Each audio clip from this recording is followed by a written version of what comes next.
नमस्कार उज्जैन, मैं हूं आपके साथ सिमरन तलवार और आप देख रहे हैं अभय न्यूज का 17 अक्टूबर सोमवार दोपहर का बुलेटिन।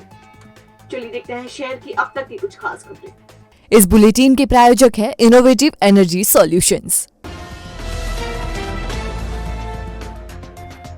पीपलिया हामा के दो किसान भाइयों को अपने छोटे भाई की आर्थिक मदद करना भारी पड़ गया। छोटे भाई ने दोनों भाई को जमकर पीटा और चाकू व कुल्हाड़ी लेकर हमला बोल दिया। घायल भाइयों को उपचार के लिए जिला अस्पताल में भर्ती किया गया है। पीपलिया हामा के रहने वाले नरेंद्र सिंह ने करीब 4 महीने पहले प्रेम विवाह किया था। इस विवाह के कारण पुलिस केस दर्ज हो गया था, तो केस से निपटने के लिए बड़े भाई बहादुर सिंह ने 25,000 रुपए की मदद नरेंद्र सिंह की थी। नरेंद्र ने यह रुपए जल्दी ही लौटाने का वादा किया था। नरेंद्र ने रुपए तो लौटाए नहीं, उल्टा विवाद कर लिया।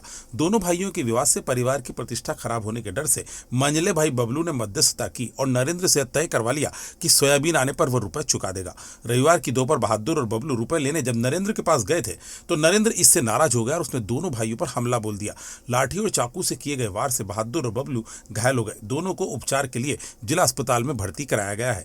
इस संबंध में बहादुर सिंह ने बताया, सर मैं मेरे भाई छोटे भाई की तरफ 25,000 रुपये का लेन देन था। वो किसी छोरी को कहीं से भगा कर लाया था, उसने शादी की, उसमें पैसे की उसको मतलब कोर्ट में केस लगा हुआ था। उसने पैसे की मेरे से हेल्प मांगी, मैंने उसको 25,000 रुपये हेल्प की, जो 2-3 महीने में लौटाने की बात थी उससे। दोनों तीनों ने मिलकर मारा है इसे। मैंने छुड़वाने की कोशिश की, उसको छुड़वा के भगा के बाहर लाया हूँ मैं। उसके बाद में उन्होंने क्या करा कि मेरे ही ऊपर हमला करा। मेरे को पता नहीं था कि मेरे ऊपर हमला कर देंगे, ये तो मैं भी पास में खड़ा था, विवाद इनका था। तो मेरे ऊपर हमला कर लाठीचार्ज हुआ। उससे मैंने बीच बचाव के कारण मेरे सिर में मारने लगे, तो मैंने अपने हाथ ऊपर करके लाठी से अपना सिर बचाया। उससे मेरा एक हाथ फ्रैक्चर हुआ है। फिलहाल भेरूगढ़ पुलिस ने प्रकरण दर्ज कर लिया है। नरेंद्र की तलाश की जा रही है। ढाबला हरदू में पुराने विवाद के चलते 3 भाइयों ने मिलकर एक युवक को बुरी तरह पीट दिया। सिर में घातक चोट लगने पर उसे उपचार के लिए जिला अस्पताल में भर्ती करवाया गया है। 37 साल का संजय पिता रामचंद्र ढाबला हरदू में रहता है। रविवार शाम 7 बजे वह घर की तरफ लौट रहा था। उसकी गांव में ही रहने वाले गौरीशंकर से पुरानी रंजिश चली आ रही थी। संजय ने गौरीशंकर को कुछ दिन पहले जमकर पीटा था। अकेला देखकर गौरीशंकर ने अपने भाई शिव और राजेश के साथ मिलकर संजय को घेर लिया और जमकर कूटा। कूटने से पहले गौरीशंकर ने संजय के सिर पर लकड़ी से वार किया, जिससे वह सारी चौकड़ी भूल गया और जमीन पर गिर गया। इसके बाद तीनों भाइयों ने उस पर लात, मुक्के और घूसों की बौछार कर दी। बुरी तरह से घायल संजय को अधमरा करने के बाद तीनों भाग निकले। जैसे तैसे संजय घर पहुंचा और अपने साथ हुई घटना की जानकारी दी। परिजन उसे उपचार के लिए जिला अस्पताल लेकर आए। घायल संजय ने घटना के संबंध में बताया कि ये शाम को 7 बजे मैं उधर से आ रहा था रोड पे से घर तरफ, तो उनने गौरीशंकर और शिवजी और राजेश तीनों भाई ने पीछे से मेरे को मार दिया सर में। क्या कारण था मारने का? पहले उसके गौरीशंकर को मैंने मारा था। पहले पुरानी रंजिश थी, पहले मारा था मैंने उसको, तो उधर से आ रहा था, उसने मेरे को मार दी पीछे से। पुलिस ने मामले में मारापीटी का प्रकरण दर्ज कर लिया है। आरोपियों की गिरफ्तारी के प्रयास किए जा रहे हैं। Innovative energy solutions, own your sun. MP's fastest growing company अब लाई है आपके लिए मात्र 5,000 रुपए की मासिक किश्तों पर सोलर। क्या आप जानते हैं आपकी छत आपको कमा कर दे सकती है। आप छत के उपयोग से घर बैठे सालाना 1 टन कोयले को जलने से बचा सकते हैं। तो करें छत का उपयोग और पाए आयकर में भी छूट। एक छत से आप पाएंगे जिंदगी भर के लिए बिजली के बिलों से मुक्ति। तो आज ही सोलर से होने वाले फायदों का उठाए लाभ। आज ही हमें कॉल या व्हाट्सएप करें। और हाँ, सब्सिडी भी उपलब्ध है। संपर्क करें 7000787022। कटनी के एक बीज व्यापारी ने उज्जैन के कारोबारी को 11 लाख का चूना लगा दिया। उसने धान का बीज देने का एग्रीमेंट किया, एडवांस रुपए लिए, लेकिन खराब बीज भेज दिए।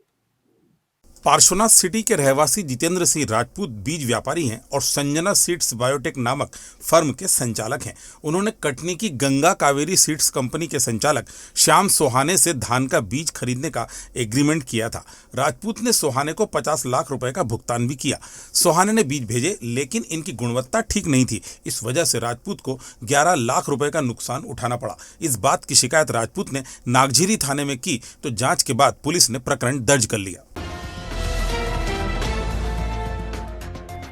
Patidar hospital and research centre 15 वर्षों का विश्वास। उज्जैन में 200 बेड का एकमात्र NABH सर्टिफाइड हॉस्पिटल, जहां है ICU, NICU, CT scan, trauma unit, 24 घंटे सुपर स्पेशलिटी OPD की सुविधा, हृदय रोगियों के लिए कार्डिक कैथ लैब और शहर का सबसे बड़ा कार्डिक ICU, जहां आप पाएंगे एंजियोग्राफी, एंजियोप्लास्टिक की सुविधा, किडनी के मरीजों के लिए डायलिसिस सुविधा, neuro surgery, laparoscopy surgery, joint replacement, endoscopy, accidental surgery की उच्च स्तरीय चिकित्सा दूरबीन पद्धति से।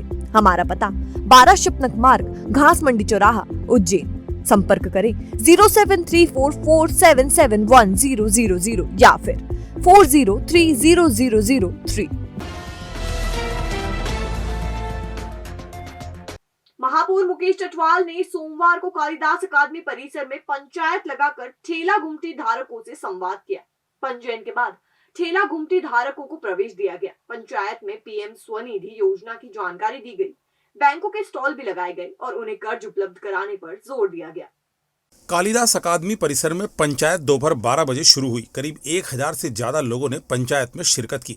पंचायत में बैंकों ने स्टॉल के माध्यम से लोन की जानकारी दी। इतना ही नहीं, पूरे दस्तावेज लेकर आए हुए लोगों के कर्ज भी हाथों हाथ मंजूर किए गए। पंचायत के बारे में महापौर मुकेश चटवाल ने बताया, इस पंचायत की विशेषता ये है, एक तो जो हमारे माननीय प्रधानमंत्री जी से नरेंद्र जी मोदी जी की मंशा है और हमारे मुख्यमंत्री जी की मंशा है, उनके अनुरूप जो इन लोगों को आर्थिक सहायता के लिए पीएम स्वनिधि ऋण योजना जो दी जाती है, तो बहुत सारे लोगों को जानकारी है, बहुत लोगों को जानकारी नहीं भी है। तो एक तो उसकी जानकारी सब लोगों को हो और उस योजना का लाभ सीधे उनको मिले।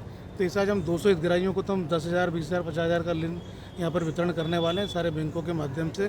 साथ ही हमने सारे बैंकों के स्टॉल लगाए हैं और हाथों हाथ हमने पंजीयन भी करवाने। पंजीयन करवाने के बाद कार्यक्रम समाप्ति के बाद उनके पंजीयन के आधार पर आने वाले समय में उनको 100% लोगों को हम इस योजना का लाभ दिलवाएंगे। दूसरी बात, हम सारे गुमटी व्यापारियों से यहाँ बैठ करके हम आपस में चर्चा करने वाले हैं। चर्चा करके उनकी जो समस्याएं हैं उनको हम सुनेंगे और आने वाले समय में हमारा उज्जैन नगर स्वच्छता में भी नंबर 1 हो, दिखने में भी सुंदर हो, यातायात की व्यवस्था भी सुचारू रूप से चले और जो लोग काम करते हैं उनका भी व्यवसाय अच्छे से हम कर सकें। उसके लिए जो भी योजनाएं बनेगी उसको बात करके आने वाले समय में इनके लिए स्थायी हम कुछ रोजगार के साधन दे सकते हैं। मैंने आपसे अभी पहले ही मैंने कहा शुरुआत में कि हमारे शहर की सुंदरता बनी रहे, यातायात व्यवस्था बनी रहे और लोगों का रोजगार भी चलता रहे। इसी बात को विचार करने के लिए, लोगों से बात करने के लिए आज हम सब लोगों को यहाँ बुलाया गया है और जो यहाँ पे विचार निकल करके आएगा निश्चित रूप से इसके परिणाम भी नजर आएंगे। बहरहाल महापौर पंचायत के तौर पर शुरू किया गया ये प्रयोग अच्छा है। सीधे गुमटी और ठेला दुकानदारों से संवाद करने से उनकी समस्याओं से खुद महापौर रूबरू होंगे और ऐसे में संवाद के जरिए समस्या को हल करने में काफी मदद मिलेगी। 2 दिन पहले घोसला के पास सड़क हादसे में मृत युवक की शिनाख्त हो गई है। युवक जेठल टेक का रहने वाला था। 15 अक्टूबर को घोसला के पास एक एक्सीडेंट हुआ था। हादसे में एक युवक बुरी तरह से घायल हो गया था। उसे उपचार के लिए घटिया अस्पताल लाया गया था। हालत गंभीर होने पर युवक को उपचार के लिए उज्जैन भेजा गया था। यहां उसकी मौत हो गई थी। युवक की शिनाख्त नहीं हुई थी। सोमवार को युवक की पहचान उसके परिवार वालों ने की।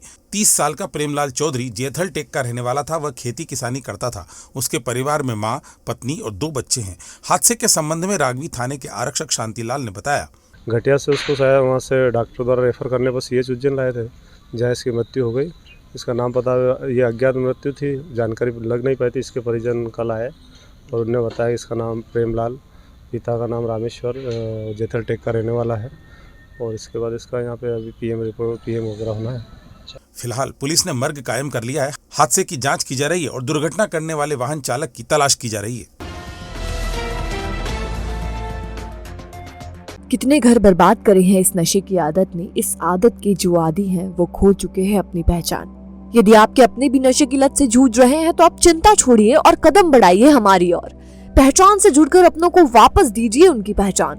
जी हाँ, संभाग में पहली बार TSF पद्धति से मरीजों का सफल इलाज। पहचान पर मरीजों के लिए काउंसलिंग और खुशनुमा माहौल में नशे से मुक्ति। 90 दिन का ट्रीटमेंट समय, खान पान का ध्यान, योगा और मेडिटेशन की रेगुलर क्लास, अनुभवी चिकित्सकों द्वारा परीक्षण और मध्यम वर्गीय परिवार के लोगों के लिए विशेष सुविधा।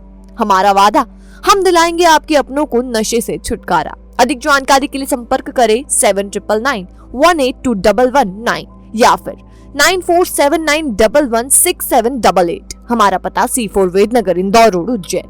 और अब खबरें दे दनादन। सामाजिक न्याय परिसर में चल रही रामलीला का समापन भगवान श्री राम के राज्याभिषेक के साथ हुआ। अंतिम दिन रावण की सभा में बैठे हुए महारथी भी अंगद का पैर नहीं हिला पाए। लक्ष्मण जी को शक्ति लगी और कुंभकर्ण, मेघनाद और रावण का वध हुआ। स्नेह ग्रुप द्वारा जरूरतमंद बच्चों के साथ दीपोत्सव मनाया गया, जिसमें पटाखे नहीं फोड़ने का संकल्प लिया गया। इस दौरान बच्चों को फल एवं मिठाई वितरित किए गए। ग्रुप सदस्य सीमा दुग्गड़ द्वारा यह दीपोत्सव का आयोजन किया गया। भारत विकास परिषद हरसिद्धि शाखा द्वारा गरबा उत्सव का आयोजन किया गया, जिसमें महिला एवं पुरुष सदस्यों ने मां शक्ति की आराधना में गरबे किए। स्वर संवाद सांस्कृतिक एवं साहित्यिक संस्था द्वारा रविवार शाम गंधर्व भूषण जयराम शिलेदार संगीत नाट्य सेवा ट्रस्ट पुणे द्वारा नाट्य संगीत रंग का आयोजन किया गया। कालिदास अकादमी के पंडित सूर्यनारायण व्यास संकुल हॉल में हुए इस कार्यक्रम में अस्मिता चिंचालकर, नीना जाधव एवं ज्ञानेश पेंडारकर ने शानदार प्रस्तुति दी।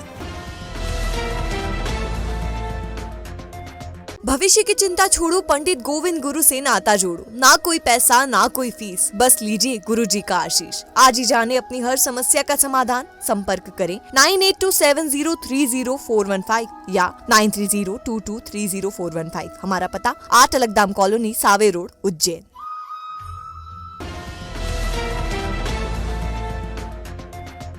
तो ये थी उज्जैन शहर की कुछ ताजा खबरें। कल फिर मिलेंगे इसी समय। नमस्कार।